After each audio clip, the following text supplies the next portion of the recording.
కృష్ణా నదిలో నీటి లభ్యత ఉమ్మడి ఆంధ్రప్రదేశ్కుంటే 763 టీఎంసీలు తెలంగాణకి ఇవ్వండి, మిగతా 287 టీఎంసీలు మాత్రమే ఆంధ్రప్రదేశ్కి ఇవ్వండి అని చెప్పి రెండో వాదన మనం వచ్చినాక వినిపించినాం.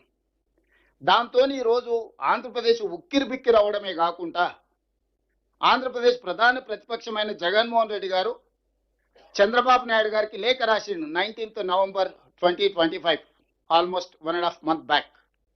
ఏమని? తెలంగాణ సమర్థవంతంగా కృష్ణానది జలాల నీటి కేటాయింపుల మీద వాదన వినిపిస్తుంది, మీరు ఎక్కడ కూడా వాళ్ళని ఎదుర్కోలేకపోతున్నారు.